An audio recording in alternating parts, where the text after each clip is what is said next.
Thanks, everyone, for joining. I'm especially pleased to be sharing the stage with this talented trifecta. We have a lot to talk about. I've worked with a few of these folks, and I can speak to the fact that these are real experts in the space, in both pricing and the developer space. So we're going to dive right in. And I'm going to start with a question for Rachel. So we just heard about personas, and maybe we'll use that as a jumping off point. If you rewind the clock to the early days of PagerDuty, what was the original persona that was targeted? What type of offers did they see? So when PagerDuty launched, we were definitely focused on the developer persona. And we still are very focused on the developer persona today, also branching out to other personas. And so everything that was done around pricing, which was before my time, but when I look at what the pricing was back then, it was very focused on developers and small teams. So our pricing looked like, you could buy 5 users, 10 users, 25 users, and it was all focused on just differentiation around the size of the team and for that one persona. And kind of fast forwarding a bit, how did that clear focus help over time, and in what ways did it hold you back? Mm-hmm. So it helped in a lot of ways. One is that we really had a complete self-service model from the very beginning, which meant that that a lot of developers would come on the site, they would buy on their own, and then as we started to have higher level conversations at companies, it became much easier because we would sometimes get called by a company who would say something like, hey, there's 12 PagerDuty accounts here. What do you do? So that was often like an essential tools person, or it was someone in an operations group, someone higher up in the company. And so same thing happened when we would call on enterprises. So we would go talk to bigger companies, and we could say to them, hey, you've already got all these teams that are actually using PagerDuty. So if you want to hear about the value of it, we are happy to tell you, but you should also ask the people that are using it already. So it helped in a lot of ways. The ways that it held us back is that we found over time that as people use PagerDuty, the more people using PagerDuty, and I'm kind of assuming most people in the audience know what the product does, but it's essentially a modern incident resolution platform. So helps you manage all your real-time events across the organization and pull in teams and respond to things in real time. And so based on what the product is, the more people in the product, the better your response. So the second that you need someone to help you do something, you want them to be in PagerDuty, because then they will immediately get notified that they have to help you with something, and they know that they're on call, and they know that that's their job. So, so what we found is very quickly we grew out of the pricing structure that we had, because suddenly, our initial max pricing was 25 users, and then suddenly we had, companies buying dozens, and then hundreds, and now in thousands. So we had to change it. Yep. And maybe switching over to Leena, kind of in your experience at RedisLabs, at VMware, at Splunk, at what point in the company maturity is it the right time to really carve out a dedicated focus on optimizing pricing? My perspective at that is that it should be right from the get-go. Pricing goes hand in hand with product introductions, particularly if there's a free tier or open source involved. And depending on what stage of the company you're in, you sort of have two goals with pricing. One is, of course, to gain revenue. The second one is to encourage adoption. And you can be, depending on what, as a product owner, you kind of have to make trade-off decisions all the time. So for example, at RedisLabs, we have a free tier. At Splunk, the free tier was huge for us. Christina will talk about it in a second. But the goal of the free tier is to gain as much adoption of the product as possible. And for example, again, at RedisLabs, the free tier is more valuable than what other competitors offer. It has more value than what the Heroku Redis is, the Amazon Redis is. So this is a way for us to seed customers extensively. And we see that, and we see the power of that. Once you have seeded with the customers, then upsells and expansions become almost an inbound conversation. It sounds magical, But really, if your product meets a need, then the conversation is inbound. If your product eliminates the need for any additional product, then you just kill your revenue stream. So that's the trade-off as a product owner that you have to continually make. How much do you want to push towards encouraging adoption, and how much do you want to push towards growing your revenue stream? And your focus changes depending on what stage of the company you're in. Great, thanks. And Tugce, you've been part of a really high-powered pricing team at Atlassian. As people in the audience think about what skills are required, what different perspectives are required to get to a good pricing outcome, what advice would you give them about the right people to involve, the right skill sets? Yeah, so we are actually 4 people on the team. I feel like that's pretty much bigger than anyone else's team probably here. The team is actually quite diverse.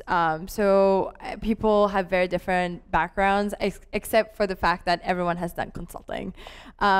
Besides that, I would say there is 3 key components that anyone you hire for pricing needs to think about and be able to do. And the first part is the numbers. They have to be analytical. They have to think it through. They have to understand if this initiative that you are going to invest in, is that going to be worth it? Is there going to be churn? You have to think about the revenue uplift. You have to figure that out. Then the other piece is you have to listen to your customers. This person needs to be able to have empathy, understand what the customer is going through, and understand how they're going to respond to it. And you're going to be able to get that through interviews, focus groups, designing surveys. So whoever you have on the team should be able to do that. And then I think finally, the last piece, but probably the most important piece, is that they need to be able to build relationships. So pricing should never be done in isolation. You have to be talking to your marketing group. You should be talking to your purchasing team so that they have the bandwidth to plan all of this change that you want to do. And then obviously the product team. So what kind of value are they going to be providing? You don't want to just increase prices and not provide the value along with it. So I would say once you get those 3, if you can get someone who can think through all of those aspects, I think that is going to get you where you want to go. But on our team, I would say we do have some MBAs, but majority just came from consulting. Great.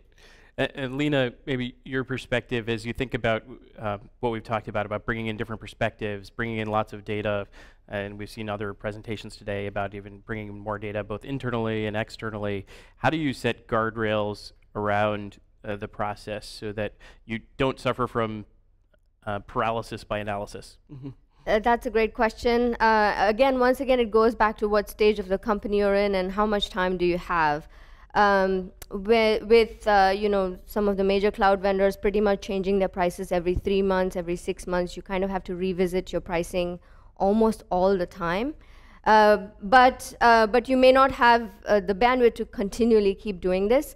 So I would say that if you're in an environment where you need to be continuing to react to pricing changes of other vendors in the same space, then you kind of have to keep an eye on the pricing and keep revisiting it. But make sure you have a strategy set in place so that you don't have to revisit the strategy every single day. You have certain knobs and dials that you can turn, and you can turn those dials on an ongoing basis, but you've had the conversation in depth with marketing, with finance, with sales, maybe once every 3 months or once every 6 months. If your planning process is annual, then I would say you have plenty of time to plan for competitive research, for persona development, analysis of how what if scenarios, what happens to revenue, and so on. But rarely companies in the early stages have the luxury to attempt anything like that. Yeah. So if you have to really focus your resources, especially on kind of customer prospect research, Rachel, what is the highest priority group to focus on when it comes to external research? I would say that's a tough question because I think when you're doing pricing research, the best thing you can do to make sure that you don't end up with bias in your research is to triangulate, to get as many different ways that you get data as possible. So, you know, obviously you want data from your customers. You also want data from prospects. You want data from your internal team. You want to look at your actual data and what has happened, because the way customers respond to a survey, as I think Asta talked about earlier, is different than maybe what their actual behavior will be, and it's sometimes hard to tease that apart.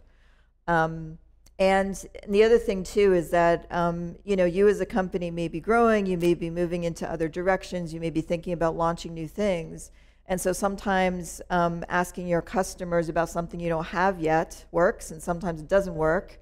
And so you also have to pay attention to what internally you think and try to validate that. So I would say actually prioritization is important, but in that case, not so much, because if you have one thing or one place or one source that you're getting data from, it can very much lead you down the wrong direction. And when you're thinking about making a pricing change, this is a hugely valuable strategic, and it can really screw you up if you do it wrong. So put the time and effort in and get as much data across all the data sources you can think of as you can. Yeah. And Tugce, kind of picking up that thread, when you're ready to go do research, from a methodological perspective, we heard earlier presentations talk about things like price acceptability, max diff. What methods have you found as a practitioner that are most useful in pricing research?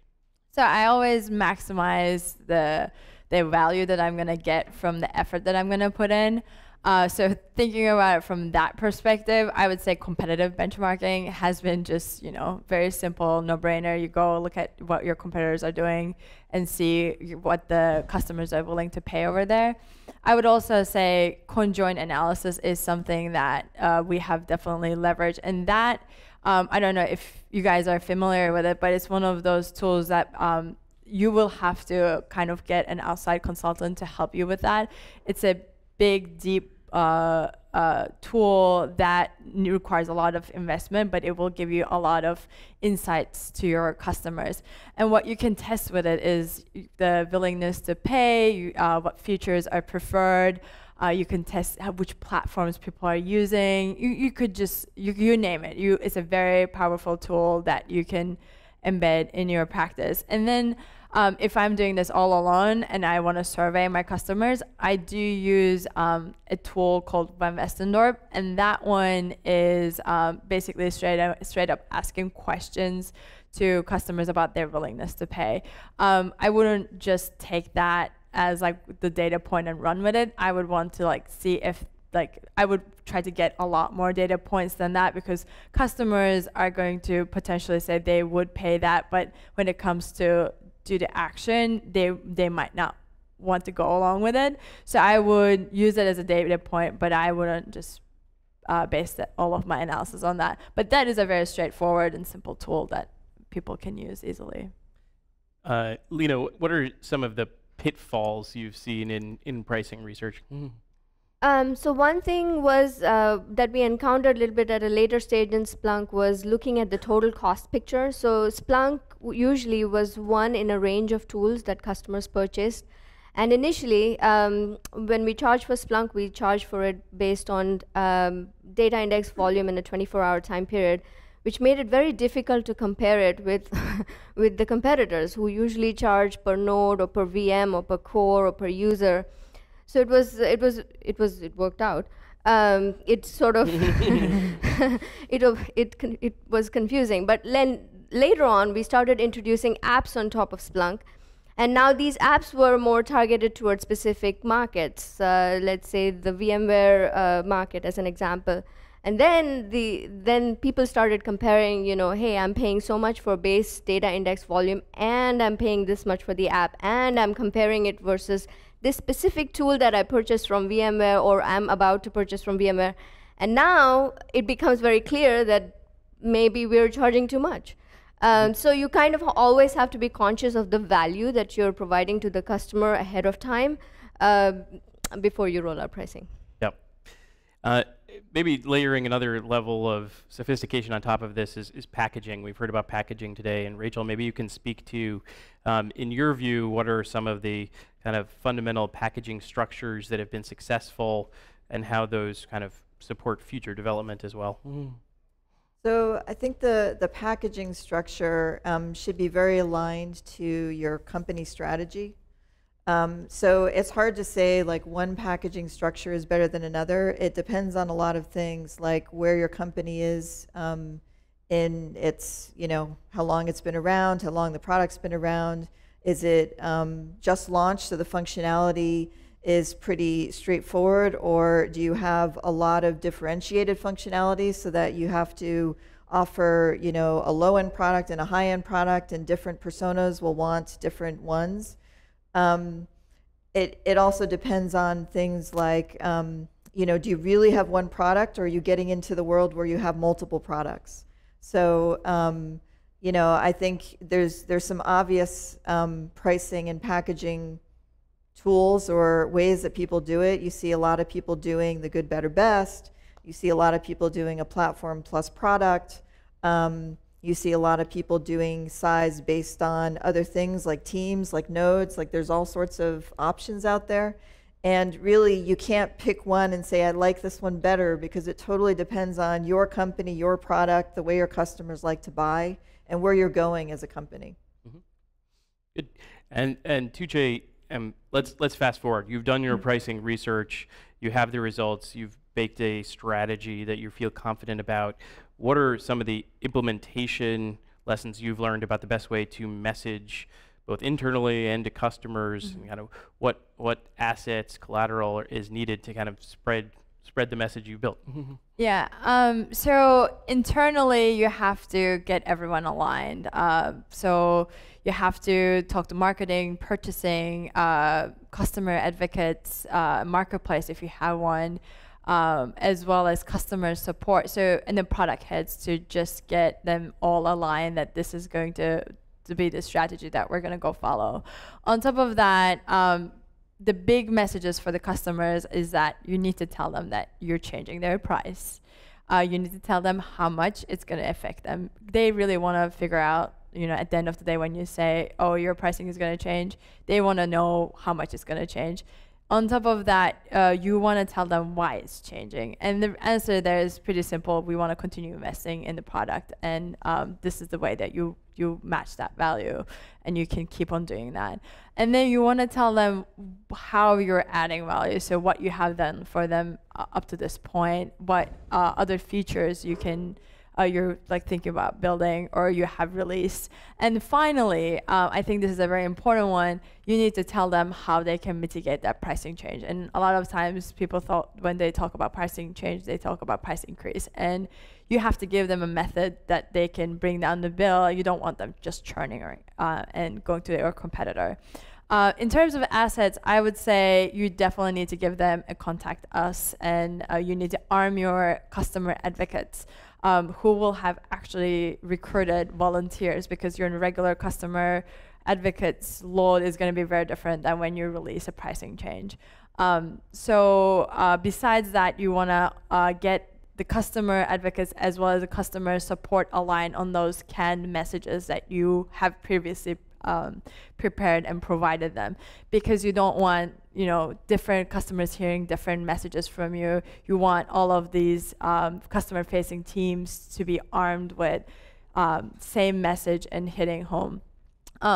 Besides that, you also need to be watching the social media 24/7 for at least a week. I would say you want to, if there's any social media fires, you want to extinguish them as quickly as possible.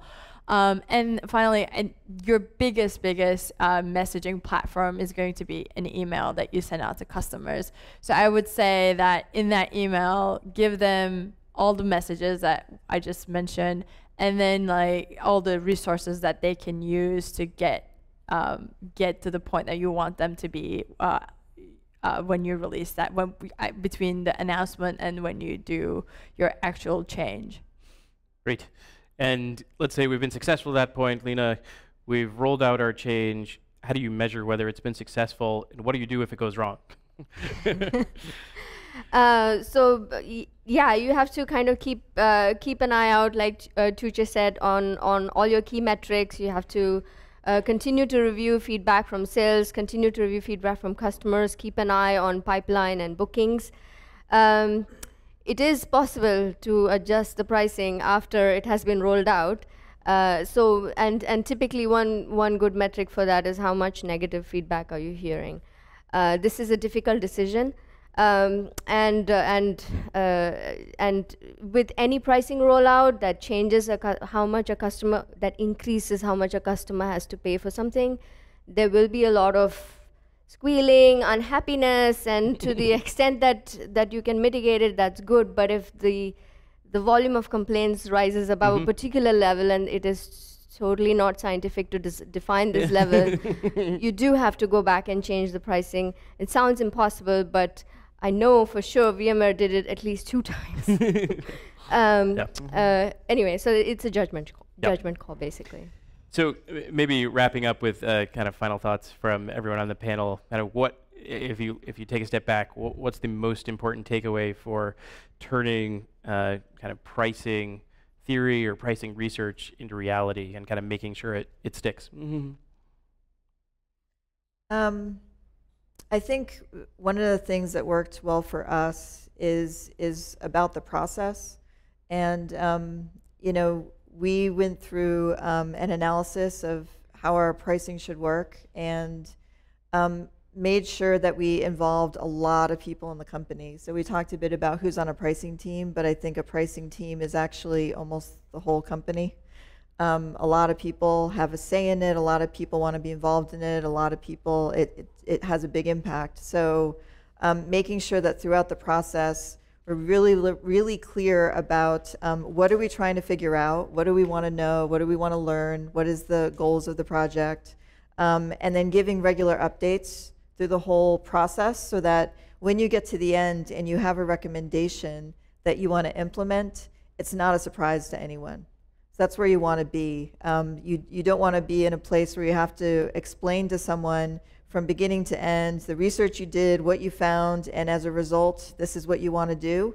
You want to have already explained a lot of that stuff up front so that when you get to the final and this is what we want to do, everyone has at least heard pieces of it and it's not a big surprise and it makes sense to everyone.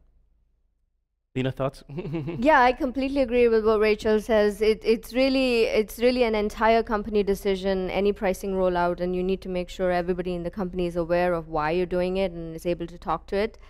A common thing that people underestimate is, you know, there are features of your product that you want your customers to be using. They're your competitive differentiators. They're your stickiness lead causing features. And these features, to the largest extent possible, you should try to get them into your most purchased SKU. I mean, there's a temptation as founders to, oh, this is my value add and I need to put it in the highest premium SKU. But remember that if your goal is to get as great adoption as possible, you want really all your customers to be using these differentiated features because it makes it harder for competition to unseat you. So anyway, that would be my final thought. Yeah. Mm-hmm. I would say that in the implementation, it's a lot harder to I think it's harder to say than get it done. So I think the implementation part is a lot harder than strategy overall. Once you get the consensus from everyone that you're going to be doing this, I would recommend getting the business requirements from all the stakeholders. So this would be purchasing, marketing, customer advocates, the team that are going to make this a reality. You need to get their business requirements. And then I would recommend everyone to check that you have the systems ready to meet those requirements. For example, like marketing team might want some certain data that they want to put in the email that they want to send. So if you don't have that data, you need to figure out how to get that data. So I would recommend that, you know, make sure that your systems are there. And another one is that pricing changes don't happen just once in any company. This is like it's something that repeats. So you want to have a playbook, create a playbook, and make sure that you update that with the learnings that you see in your organization. I think these are big major changes for companies, and it will really just show where you can improve overall your operations. Great, great. Well, thank you. What I heard so far was start early, incorporate perspectives from a wide variety of team members, incorporate data using multiple methods, and don't over-index on strategy versus implementation. Really kind of sweat the details of how these changes are going to be communicated to make sure you have an effective rollout. So thank you to our panel. Everyone, can you give me a hand? This great group. Thank you. Thank you, guys. All right.